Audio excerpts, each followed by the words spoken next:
Alors pour la suite, vous allez chercher sur bing.com, par exemple, des images de Meerkat. Donc, ici, j'ai filtré pour n'avoir que les images Creative Commons. Vous n'êtes pas obligé de filtrer. Je vous demande d'avoir des Meerkat, des bestioles comme ça. Comment est-ce qu'on appelle ça en français encore? Des suricates qui lèvent la tête, voilà, comme celui-là, par exemple, ou celui-là. On va faire un motif avec des Meerkat qui scrutent. Voilà. Donc, différents Meerkat à peu près quand même tous debout qui scrutent. Bon, je vous laisse faire. Ici, donc, dans la Bing, je vais enfoncer, je vais cliquer sur une image, cliquer sur afficher l'image, l'enregistrer dans le dossier d'aujourd'hui. Je reviens en arrière, je ferme la petite croix, je réessaye sur d'autres.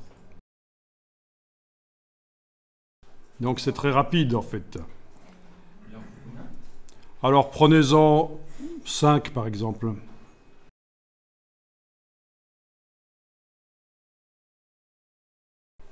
Là, il y a une des images qui m'a proposé. Il y a une des images où on m'a proposé directement d'enregistrer sur disque dur. Ça arrive parfois.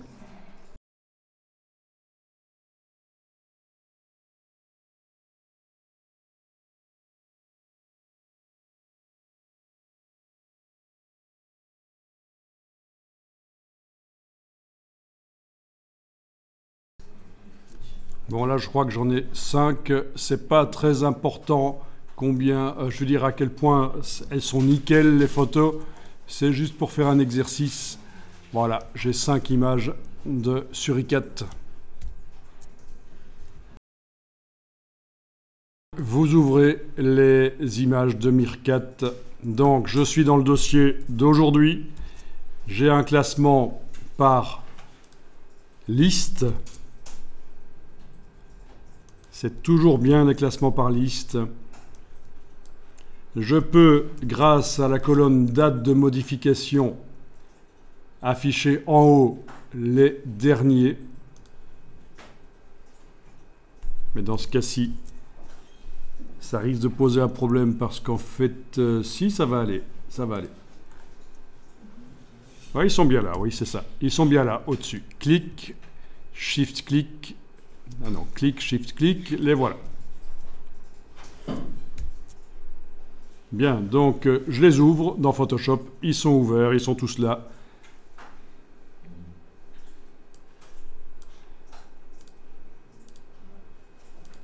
Touche F, passer plein écran. CTRL-Tab, je passe de l'un à l'autre. Et voilà. Donc voilà, première étape, ça va être de ne garder que l'animal et le décor va disparaître. Donc, avec l'outil de sélection de sujet, ici, celui-là, je vais pouvoir survoler le Meerkat, cliquer, ça fait une sélection. Dans la palette des calques, cliquez sur le masque, ça supprime le décor, enfin non, ça masque le décor, justement, ça ne supprime pas le décor, il est toujours là, en réalité, le décor. C'est pas génial, ça? CTRL-Tab, je fais ça pour le suivant. Voilà, CTRL-Tab pour le suivant.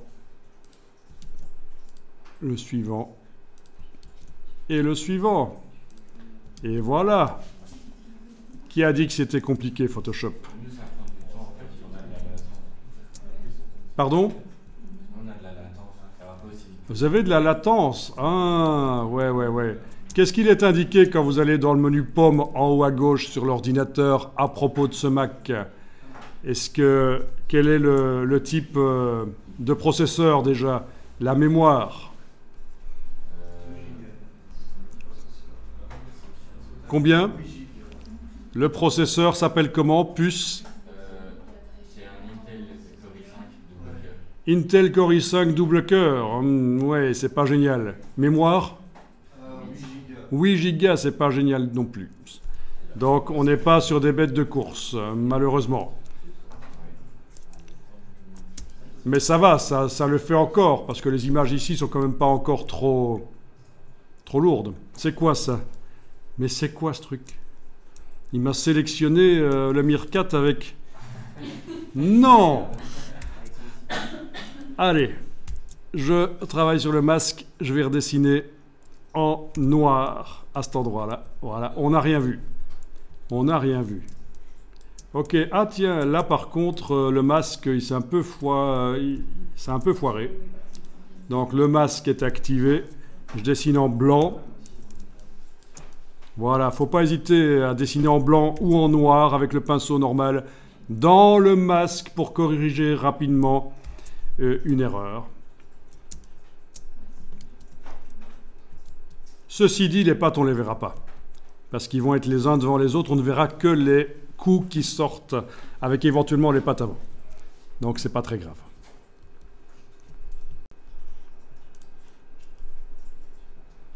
Donc on va enregistrer les fichiers.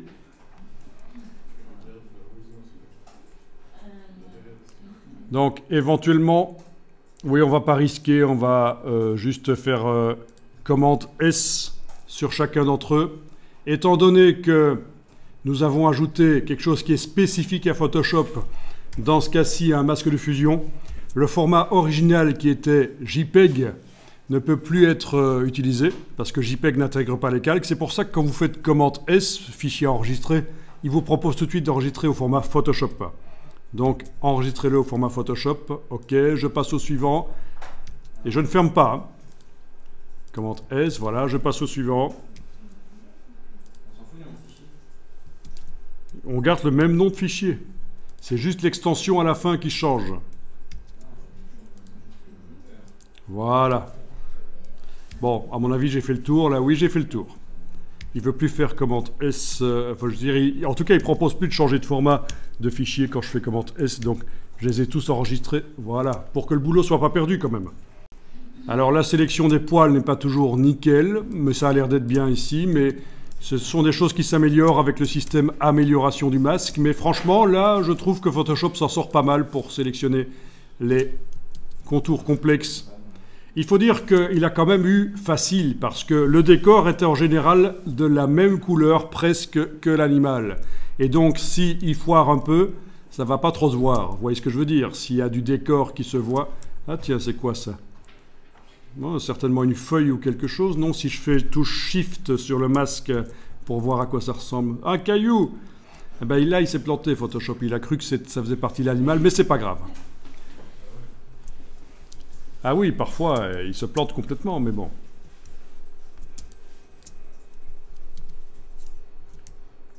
Il doit y avoir différentes espèces là-dedans, parce qu'il y en a qui ont des poils plus beaux que les autres. Non? Celui-là,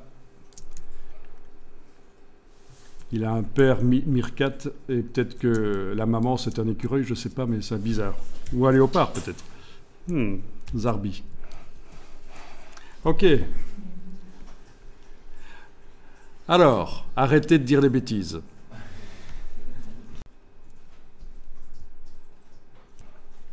Bon, on peut procéder d'une certaine manière ici. Vous pouvez en fait fermer toutes les images. Commande W ou fichier tout fermé. Fichier tout fermé, ça pourrait marcher si vous avez enregistré. Voilà, il me propose d'enregistrer celle-là parce que j'ai certainement fait une modification. Voilà, il n'y a plus aucune image ouverte.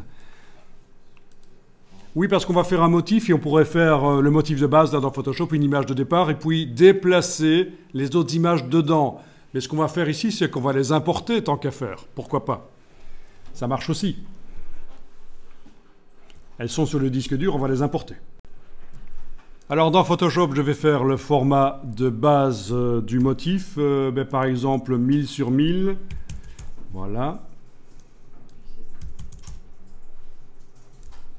Ok, 1000 sur 1000 pixels, vérifiez bien que vous êtes en pixels. Parce que regardez, si vous oubliez, si vous faites centimètres, 1000 cm sur 1000 cm.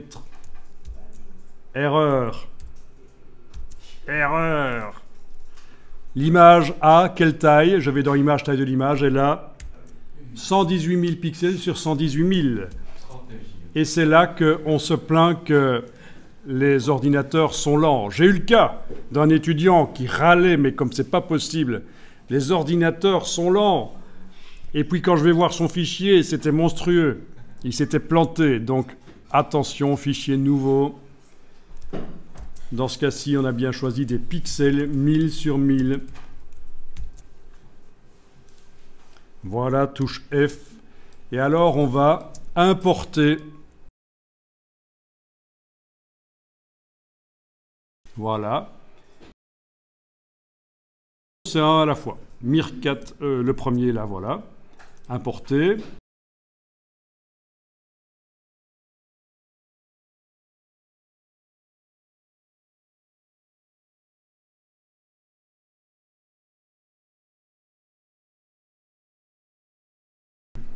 Donc, si on regarde dans la palette des calques, qu'est-ce qu'on a obtenu?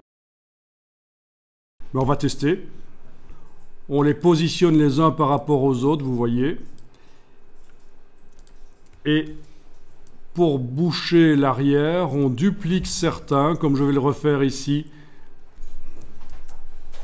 Voilà, on prend, on amène sur le signe plus, on repositionne et on déplace en dessous dans l'empilement des calques. Voilà. C'est comme ça qu'on va avoir l'impression qu'ils sont nombreux. Alors, il y en a certains qui peuvent être symétrisés. Édition, transformation, symétrie, axe horizontal. Et donc, il y en a un ici qui va retourner dans l'autre sens. Voilà. Vous avez vu ça? Je recommence. Je vais dupliquer celui-là. Je vais le mettre là. Donc, si je veux qu'il regarde dans l'autre sens, celui qui est sur ce calque, édition, transformation, symétrie, axe horizontal, voilà, il regarde dans l'autre sens.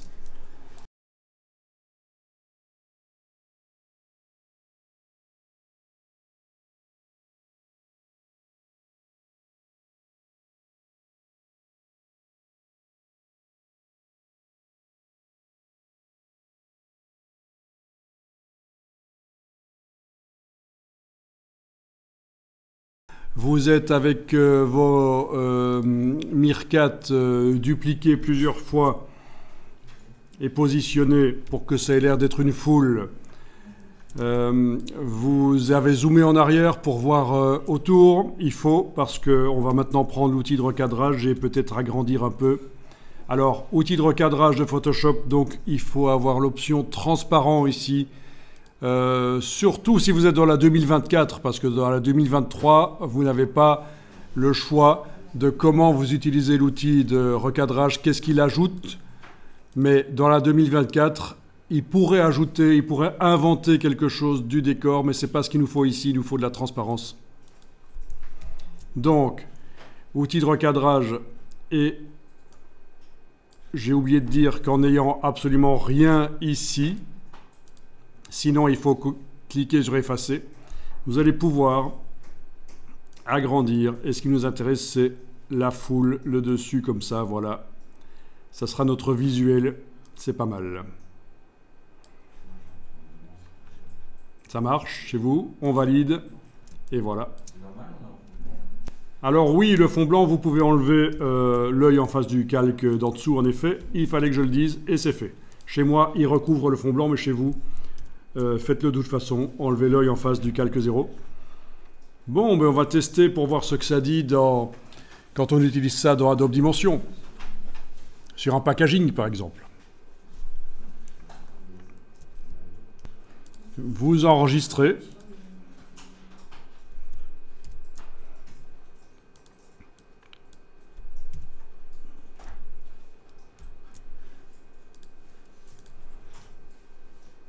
Vous lancez Adobe Dimension si ce n'est pas déjà fait. Donc voilà, dans Adobe Dimension, vous créez un nouveau document. Nouvelle scène 3D. Voilà.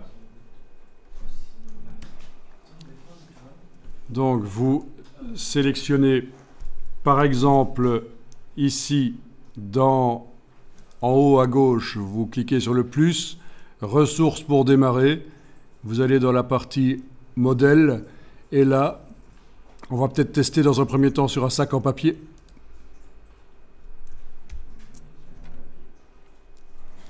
Clic droit vous permet de tourner autour. Roulette vous permet de zoomer en arrière ou en avant. Touche F vous permet de le remettre en entier. Enfoncer la roulette vous permet de faire un panoramique. Voilà, vous avez à peu près tout ce qu'il faut. Clic droit pour tourner, roulette pour zoomer, touche F pour afficher en grand. Voilà.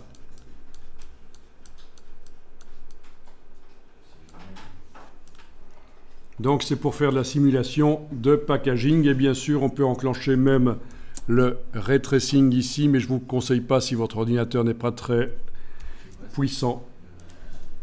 C'est le rendu avec des ombres. Je vous le montre ici. Voilà, si j'enclenche ça, il me fait des ombres sur le sol et il fait un rendu un peu meilleur. Je le désenclenche. Voilà.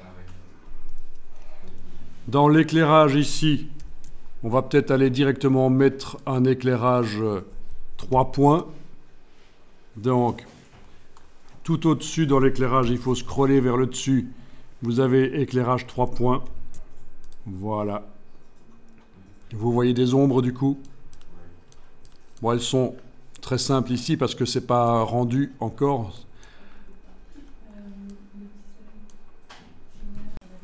Donc vous sélectionnez l'objet et soit en glissant le fichier sur l'objet, soit en faisant fichier, importer, placer l'image sur le modèle, vous allez chercher l'image et elle va arriver. Ici c'est simple, le sac en papier, il n'y a qu'un seul objet. Parfois, vous avez des objets comme des objets complexes, comme des bouteilles avec un bouchon, des tasses à café, des canettes, tout ça qui sont composés de plusieurs objets en réalité. Celui-ci, par exemple, c'est 3 objets. Le carton autour et le dessus et le dessous de l'emballage genre hamburger. Mais ici, c'est simple. Alors, fichier, importer, placer l'image sur le modèle. Et on va naviguer jusqu'à votre image là. Pour vérifier que c'est bien la bonne, barre d'espacement quand vous avez sélectionné le fichier, sur le Mac, ça vous montre en grand l'image. Voilà. Et la voilà qui arrive sur le packaging. On peut déplacer l'image en cliquant dessus et en la déplaçant. Voilà, bien sûr, elle peut passer de l'autre côté, clic droit, et voilà, vous voyez.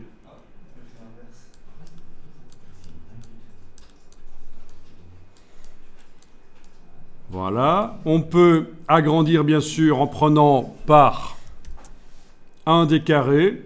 Avec la touche Shift, ça va agrandir. Voilà.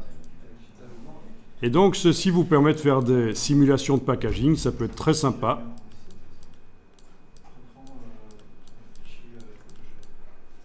À un certain moment, si on pense qu'on a obtenu quelque chose qui peut être sympa, on va dupliquer l'objet, je clique à côté, je clique sur l'objet, et avec la touche Alt, enfoncer la touche Option, je le déplace, et je vais continuer, touche F, à travailler sur cette copie ici, que je vais d'ailleurs déplacer un peu plus loin. Voilà, touche F, voilà.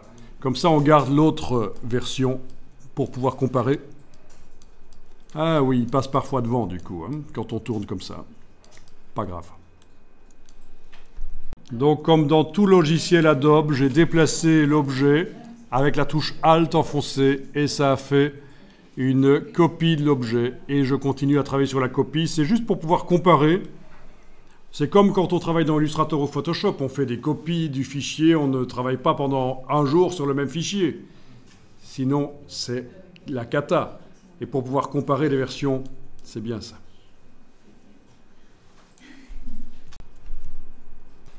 Si vous double-cliquez sur l'objet, vous arrivez au niveau de la texture et vous voyez ici, en haut à gauche, la texture. Vous avez le papier et vous avez l'image. Tiens, le papier, si on le sélectionne et qu'on va modifier ici dans propriétés la couleur de base, vous allez pouvoir choisir peut-être une couleur de papier différente. Alors, couleur, voilà, mais c'est plus vraiment une texture de papier du coup. Parce qu'en fait, le papier, c'était une image. Donc, pour modifier la couleur de papier, il faudrait plutôt amener une image qui vient de Photoshop. Donc là, je ne pense pas que ça va le faire pour modifier vraiment la couleur. Vous pouvez éventuellement, si vous voulez, oublier l'image du papier et passer à la colorisation de la matière de base. C'est une possibilité. D'accord ? Donc le texturage du papier n'y est plus, mais voilà. Touche Escape pour se débarrasser du panneau. Donc je vous rappelle, j'ai double-cliqué sur l'objet. Je suis arrivé au niveau des textures. J'ai sélectionné la texture du papier. Et là, je suis allé modifier la couleur de base. Ceci dit, on a quand même une normal map ici pour le papier. Ah non, c'est pour les pliures. Ok. On a une normal map pour les pliures, donc du simili-relief en quelque sorte. Donc il y a quand même une texture complexe sur le papier. Au niveau de la rugosité, on a normalement aussi une texture, mais bon, non, ça bouge pas beaucoup. Ok. Bien, si vous voulez, après avoir fait ça, vous pouvez à nouveau dupliquer l'objet. Voilà. Comme ça, vous voyez la progression. Touche F, voilà. Alors oui, c'est vrai, sur un ordinateur qui n'est pas très puissant, dupliquer l'objet, ça pourrait alourdir un peu. Ça tient, sinon il faudrait masquer les autres. C'est possible. En ayant celui-là sélectionné, menu Objet, masquer les objets non sélectionnés, ça les enlèverait de la scène temporairement. Donc si je double-clique, je suis au niveau de la texture ici, enfin de l'image, voilà. Et si je fais touche Alt, ça va dupliquer l'image, voilà. Je tourne avec le bouton droit. Le problème, c'est que ça se voit vraiment que on a le même qui se répète à cet endroit-ci, et chez moi en tout cas on le voit. Donc peut-être qu'il faudrait, plutôt que de dupliquer ici, il faudrait peut-être dans Photoshop faire une variante.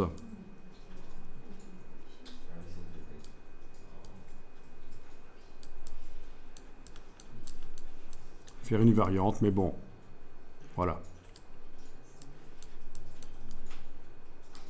Si je les mets plus bas, voilà. Je vais à nouveau dupliquer pour peupler l'arrière, là voilà. Donc tout ça est très sympa, on a un packaging avec des Meerkat partout. Donc j'en ai 3 finalement. Avec la touche Alt, j'ai dupliqué l'image. C'est la même chose que d'importer la même.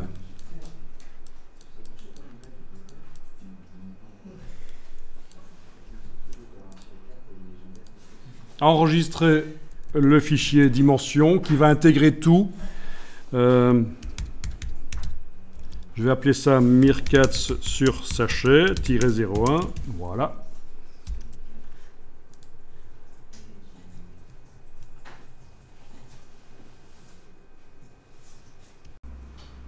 Alors on va travailler un peu le texte dans Photoshop pour obtenir cet effet-là, par exemple.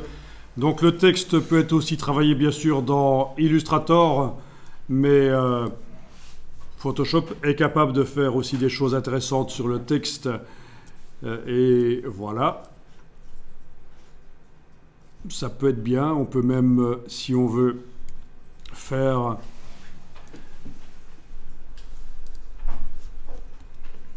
une déformation. On va faire ça. Voilà, on va faire ce genre de choses. Déformation ou arche, tout est possible. Vous voyez, c'est le genre de choses qui peut être intéressant. Bien, donc faisons ça dans Photoshop. Je redémarre comme vous, d'un nouveau document format A4. Vous avez déjà travaillé le texte dans Photoshop? Oui? Vous avez essayé? Il faut combiner ça avec les effets spéciaux parce que c'est l'idéal pour faire des flyers, des posters modernes. Ça peut être très sympa. Donc, dans ce nouveau document, je prends l'outil texte et je vais cliquer sur la page sans bouger la souris, parce que si je bouge la souris pendant que je clique, ça va faire un bloc de texte. Moi, je vais faire une ligne de texte. Donc, je clique. Voilà. Vous tapez le nom du produit, c'est vous qui choisissez. Donc, vous avez un calque de texte et on va agrandir le texte avec la transformation manuelle, par exemple. Donc, commande T sur le Mac, CTRL T sur le PC. On prend une poignée du coin ici, en espérant que ça ne tourne pas, parce que parfois ça tourne. Et on agrandit comme ça, voilà. Et on valide avec le petit V au-dessus. Donc, le texte est plus grand. Voilà une solution.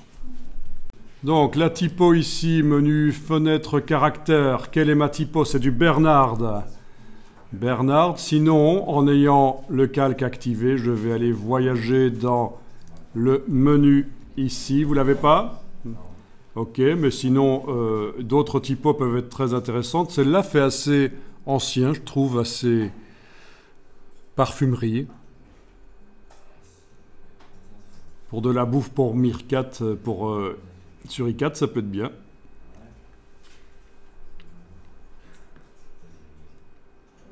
Il y a vraiment tout. Hein. Alors, vous avez bien sûr plein de typos, des milliers qui sont disponibles sur Adobe Fonts. Essayez d'éviter ce genre de typos, sauf si vous êtes vraiment dans le thème. Si ça parle vraiment de choses un peu gothiques. Donc le choix d'une typo, ça se fait, il faut réfléchir, il faut bien réfléchir. Là, je vais prendre pour l'exemple une typo quand même assez simple, parce que sinon, on risque de penser qu'il faut absolument une typo spéciale pour faire l'exercice, mais non. Donc Adobe Garamond, on est en optique au lieu de métrique ici, dans la palette caractères.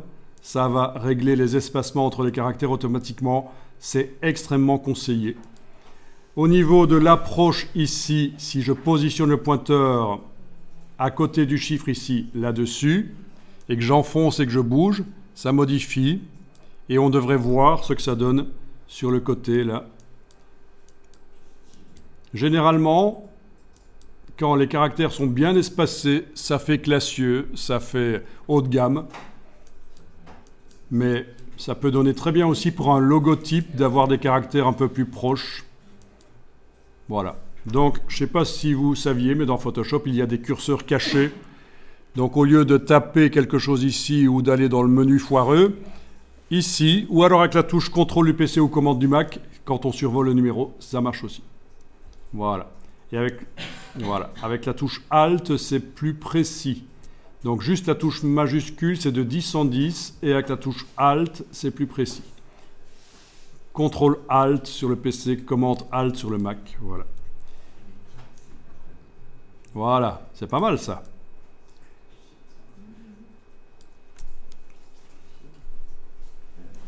Enregistrer le fichier, on va l'enregistrer sous le nom marc-01.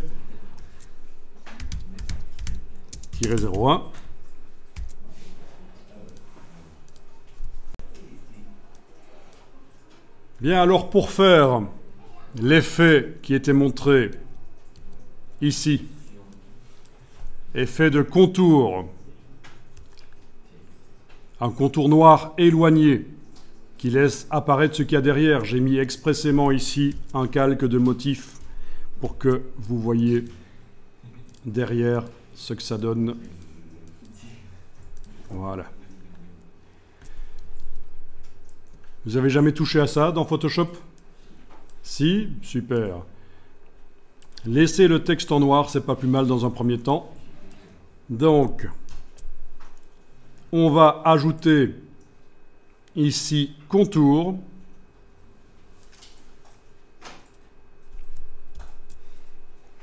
Et vous ajoutez un contour de couleur noire.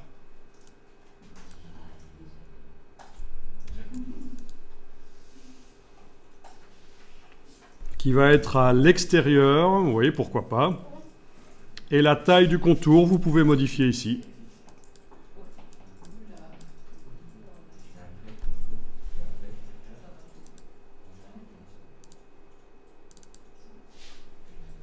Ok. Alors.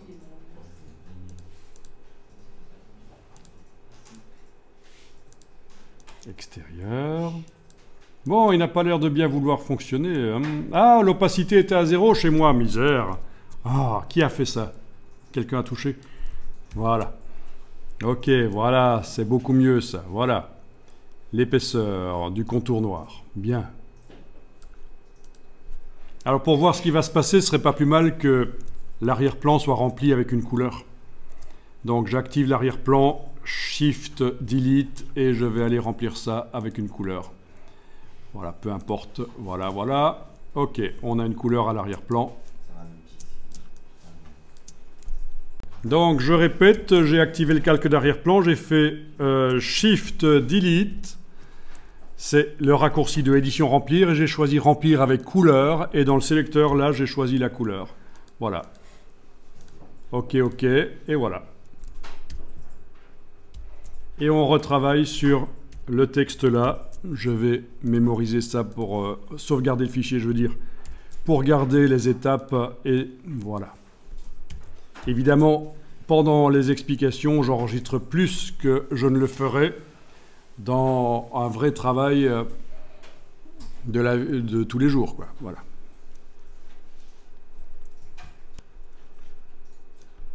N'eussions-nous pas été pris par le temps, je vous aurais demandé de trouver la solution pour avoir l'effet qui est là. Mais on va le faire ensemble. Donc, vous allez dans les effets spéciaux du texte, vous pouvez double-cliquer sur le mot « effet ». Voilà, les styles de calque, ça s'appelle style de calque, historiquement, les effets spéciaux dans Photoshop. Et nous allons ajouter un deuxième contour. Alors, il se trouve que chez moi, il y en a déjà un deuxième qui est enclenché, mais pas chez vous. Sous le mot contour, qu'est-ce que vous avez? Ombre interne? Ok. Ça, donc, ce qu'il faut, c'est ajouter un deuxième contour. En cliquant sur le signe plus. Et voilà, un deuxième contour. Le deuxième contour devrait avoir les mêmes paramètres que le premier, on est d'accord? Quand on passe de l'un à l'autre, on a la même chose. L'épaisseur extérieure, la couleur. Bien. Celui du dessus va être en blanc au lieu de noir. Voilà. Et nous allons le faire moins épais. On va diminuer l'épaisseur et forcément on voit apparaître notre contour noir. D'accord? C'est pas génial ça? Donc, on a ajouté un deuxième contour, il est arrivé identique et celui du dessus, on a changé sa couleur et son épaisseur. Voilà, voilà. Et il nous reste à modifier l'opacité de ce contour qui est à 100%. Je le mets à 0 et forcément il fait apparaître le fond derrière. Voilà. Ok.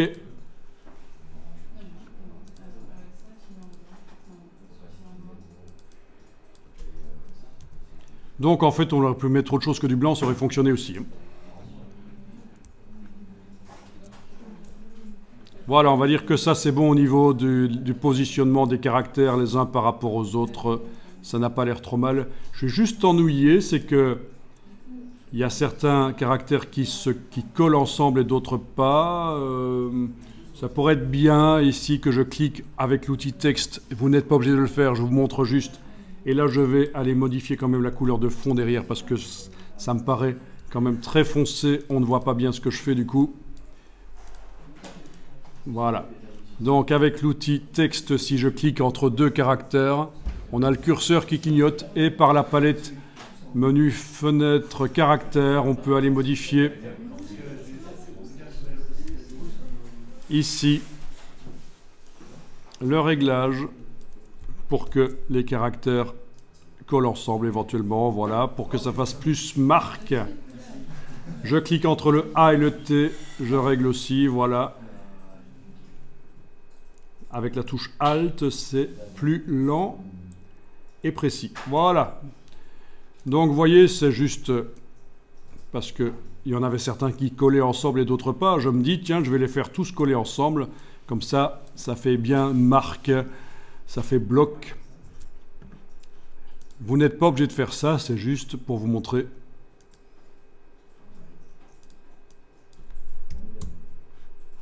Vous enlevez l'œil en face de l'arrière-plan. Il faut de la transparence autour. Vous pouvez ajouter de la couleur au texte et on va le faire de manière intelligente par les effets. C'est-à-dire, vous allez double-cliquer sur le mot « effet ». Pourquoi je dis que c'est de manière intelligente? Parce que ça va pouvoir être modifié très facilement. Et vous avez incrustation couleur ici. Pour voir la couleur, vous devez, pour voir les réglages couleur, vous devez ici mettre ceci en surbrillance et vous allez choisir la couleur là. Voilà. Je vous laisse choisir la couleur que vous voulez.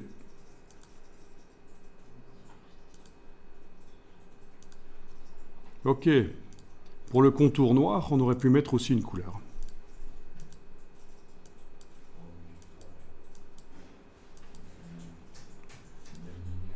Vous avez vu qu'on peut également mettre un dégradé s'il fallait. C'est ici incrustation en dégradé, mais je dois décocher incrustation couleur pour le voir, le dégradé. Et je vais choisir ici les dégradés. Ça peut être très sympa aussi.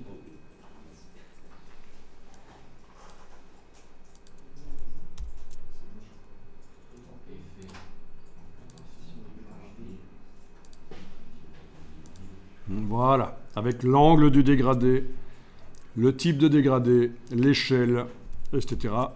Tout ça pourrait prendre du temps.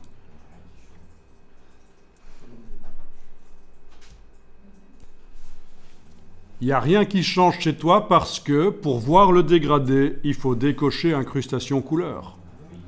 Ou alors, l'incrustation couleur, il faut la mettre dans un mode de fusion qui permet de la mélanger avec le dégradé d'en dessous. Mais non, ici, voilà, je vous l'avais dit, hein, c'est le piège. Parce que ça s'empile un peu comme des calques. Ok, je vais enregistrer ça et... Ah, mais attendez, on va quand même resserrer le cadre autour de ce texte. Parce que là, il y a quand même beaucoup d'espace vide. Zoomez en arrière. Utilisez l'outil de recadrage avec aucun chiffre indiqué ici et là. Sinon, il faut faire effacer. Avec, dans le cas de Photoshop 2024, absolument fond transparent ici. Et on recadre autour sans essayer d'aller tip-top contre. C'est juste pour enlever de la zone. Et vous validez avec le petit V là au-dessus. Et voilà. Et on enregistre. Vous avez bien enlevé l'œil en face du calque d'en dessous. Parce que sinon, il va venir sur le paquet de bouffe pour Meerkat. Ok. Donc, marque 0,5 chez moi, c'est ça que je vais amener sur le paquet. Donc, dans Dimension, je sélectionne le paquet et je vais... C'est bien le bon? Ouais. Et je vais importer, placer l'image sur le modèle. Et je vais chercher la marque. Voilà. La marque est là. Elle s'est superposée aux 3 images que j'avais dupliquées. Je peux la déplacer. La redimensionner avec le petit carré sur le cercle et la touche Shift. la tourner avec la turlute ici, s'il fallait. On n'a pas encore utilisé la turlute. Voilà.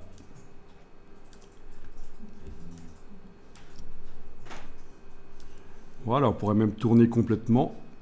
C'est pas très pro d'avoir du texte tourné comme ça, mais pourquoi pas? Ça peut marcher. Voilà. Et puis en dupliquant l'objet, on peut faire des tests de positionnement.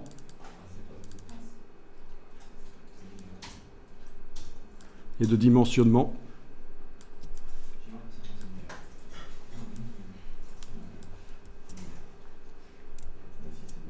Voilà, en petit comme ça, c'est peut-être pas mal aussi.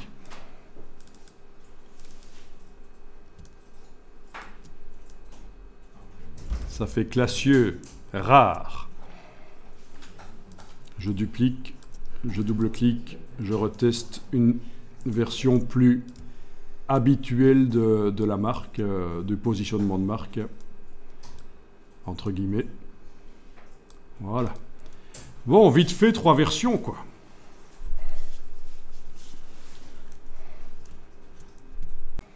Donc les possibilités sont assez importantes, surtout si on commence à jouer avec les déploiements UV et à travailler dans Photoshop. Mais on ne va pas ici faire le déploiement UV du sachet et travailler dans Photoshop. Tout le monde voit ce que c'est un déploiement UV au niveau des textures? C'est mis à plat, une mise à plat, voilà. Là, ça offre pas mal de possibilités. Et c'est possible de le faire dans Adobe Dimension, mais pour l'instant, ce qu'on a fait, c'est du texturage facile. Donc, je vous montre donc cette version-ci avec la marque. OK, c'est un peu satiné. Le dessus, là, est un peu satiné. Et j'ai fait ici une version où la marque est métallique et sur un fond qui est mat. Alors ça va être assez facile à faire. Vous allez faire ça sur une copie de votre sachet. Donc vous allez le déplacer avec la touche Alt.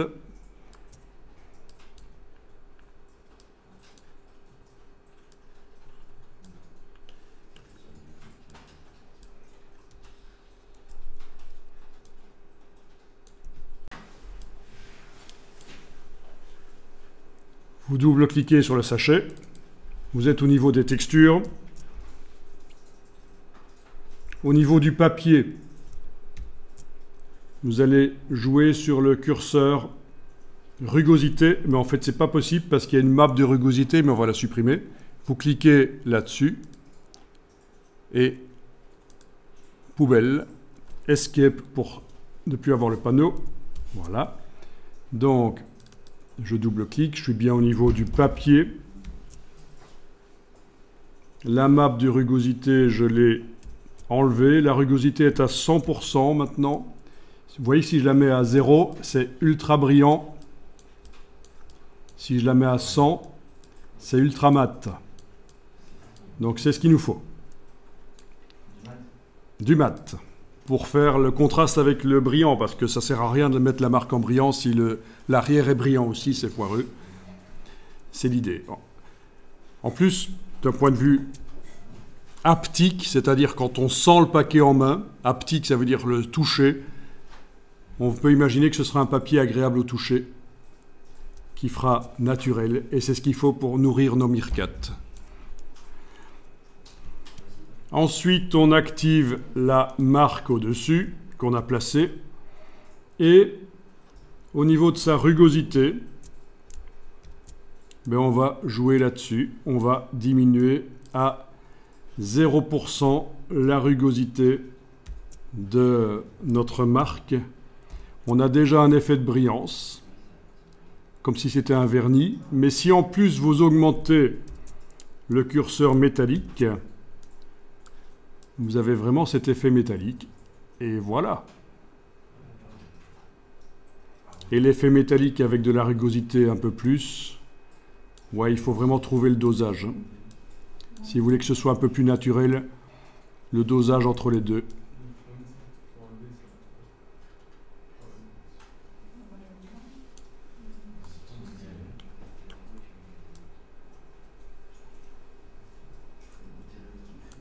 Voilà. Si vous sélectionnez votre objet là, vous allez pouvoir l'exporter et n'importe qui pourra le voir sur le web. Donc vous sélectionnez votre objet. Vous allez en haut à droite sur Partager des scènes 3D. Vous cliquez sur Publier une scène 3D. Vous lui donnez un nom. Vous cliquez sur Créer un lien public. Et là, ça va travailler. Et le résultat sera visible par Internet dans un navigateur en 3D. Et on pourra tourner, zoomer, bouger. Et c'est quoi comme format? Alors, le format, ça c'est le format 3D. Je ne sais pas quel format est utilisé ici. Pour faire de la 3D, en tout cas, c'est stocké sur le cloud de Adobe. Il va vous donner un lien simple. Quelle est la technologie derrière? C'est certainement du aéro, de la réalité augmentée.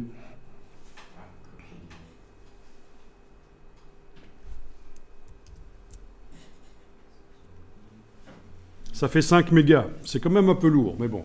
Alors ici, chez moi, c'est fait. Je vais donc cliquer sur Copier le lien. On va dans un navigateur web. On va coller le lien. Pourquoi je ne clique pas directement dans Dimension sur Ouvrir dans un navigateur? Parce que j'ai envie de voir le lien, le vrai lien simplifié ici. Donc voilà le lien simplifié. N'importe qui tape ce lien dans un navigateur web verra le paquet en 3D.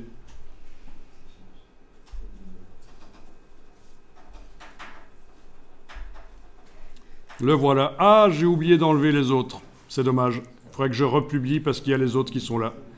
Donc, bouton gauche, ça permet de bouger. Roulette, ça permet de zoomer. Ah mince, ces bestioles sont immondes. Voilà. Clic droit permet de faire un panoramique, mais ici, comme il y en a beaucoup, ça foire. Donc voilà, vous avez de quoi tourner avec le bouton gauche, roulette de la souris pour zoomer en avant, en arrière, et clic droit pour le panoramique. OK.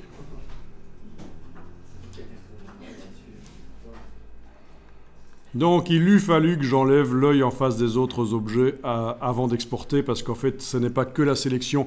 C'est pour aéro, quand on fait de la réalité augmentée, qu'on doit sélectionner l'objet, il ne prend que celui-là. Mais là, la scène 3D, tout a été exporté. Mais bon, voilà, techniquement, vous voyez que ça fonctionne et c'est très facile de refaire une exportation en ayant donc demandé dans Dimension, en ayant sélectionné ça, menu Objet, masquer les objets non sélectionnés, et donc c'est le seul qui est là, et il suffira de réexporter. Et on aura notre effet.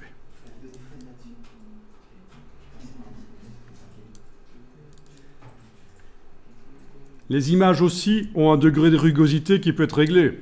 Si elles ont l'air satinées comme ça, c'est parce que les images ont un curseur rugosité à 25%. Donc c'est pour ça que quand on tourne, elles brillent un peu. Elles pourraient être mates, mais c'est pas plus mal comme ça. C'est comme s'il y avait un petit vernis sur elles pour les protéger. Ok, faites ça, sélectionnez le sachet et demandez Objet, masquer les objets non sélectionnés pour ne plus avoir que cet objet-là.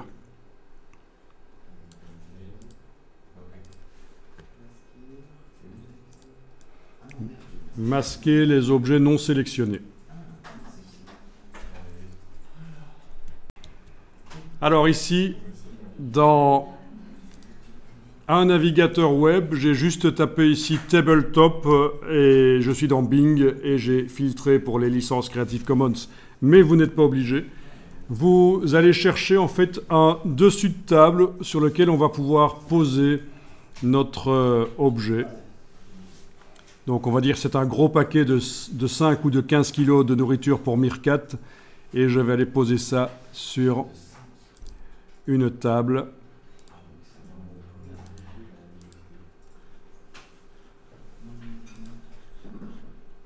on pourrait bien sûr faire sa propre photo.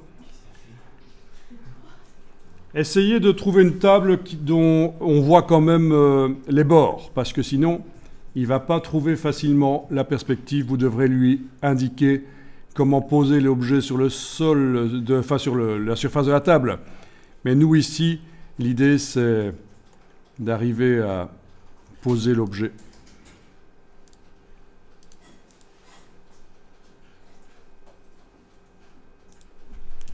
Bien, alors quand vous avez vos tables, on peut faire des premiers tests dans Dimension. Vous allez faire Fichier, Importer, Image en tant qu'arrière-plan. Fichier, Importer, Image en tant qu'arrière-plan. Je vais tester avec cette table pourrie ici. Voilà. Et alors, on doit demander Adapter à l'image. Dans les actions, ça c'est quand l'objet n'est pas sélectionné et que par contre l'arrière-plan lui est sélectionné. Donc vous voyez, l'objet n'est pas sélectionné, c'est l'arrière-plan qui est sélectionné et je demande adapter à l'image et je clique sur OK et ça va calculer l'éclairage et la perspective. Voilà, vous voyez, je ne sais pas si vous voyez, mais en fait l'éclairage a changé un peu sur le... Il a déduit l'éclairage de la scène. On peut aller dans le menu affichage et désactiver la grille, parce que la grille est toujours visible. Voilà, là elle n'est pas visible. On peut sélectionner l'objet et avec le bouton droit et la touche Shift enfoncée 2 fois, on arrive à tourner l'objet sur lui-même. Donc je garde enfoncé la touche Shift. J'ai dû enfoncer 2-3 fois la touche Shift et j'arrive avec le bouton droit à tourner l'objet. Voilà, voilà. Avec le point, on peut déplacer l'objet sur la table. Voilà. Avec l'outil échelle ici, je peux augmenter la taille de l'objet. Ah, j'annule. Commande Z parce qu'en fait, il faut que je mette la chaîne. Voilà. Et sur le X, par exemple, je vais cliquer et bouger. Voilà la taille de l'objet. Clic droit, une fois, 2 fois, majuscule. Et voilà, on le tourne sur lui-même avec le clic droit. Je suis toujours en train d'enfoncer la touche majuscule. Et bien sûr, on peut faire une animation, exporter la scène pour After Effects et faire une animation. Je vais tester avec l'autre image que j'ai été chercher. Non, c'est pas ça, idiot. C'est Fichier, Importer, Image en tant qu'arrière-plan. L'autre image, c'était celle-là. On va tester ça.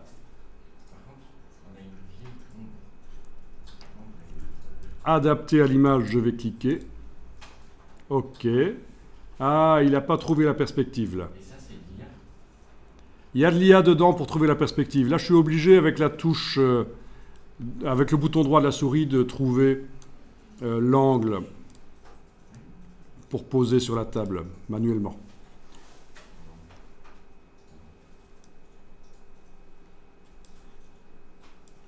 Enfin, vous voyez le principe, hein.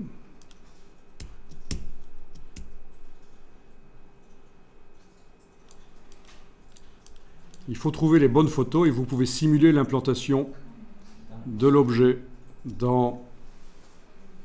Donc, voilà.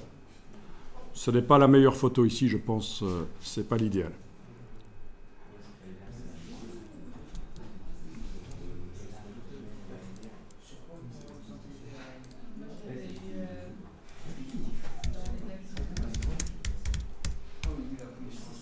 On peut faire des choses très sympas. Vous pourriez par exemple faire des caractères géants avec de la texture transparente, etc. C'est tout à fait possible.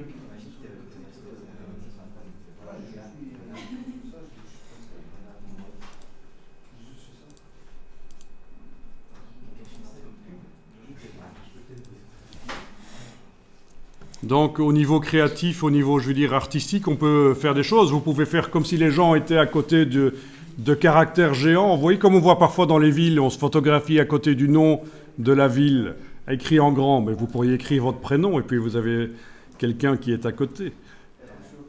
Très drôle. Ok, je clique sur, je sélectionne l'arrière-plan, adapter à l'image. Ok. Là aussi, la perspective, il n'a pas trouvé. Par contre, la lumière, il l'a changé. Ok, je mets l'objet comme ça. Voilà. Je le déplace. Mais attendez, vous n'avez rien vu, hein, parce que je n'ai pas le temps de vous montrer la réalité augmentée, mais elle est très facile à faire, la réalité augmentée. On peut très bien, avec une tablette, filmer la réalité. On a l'impression que l'objet est posé sur une table. C'est extrêmement facile à faire.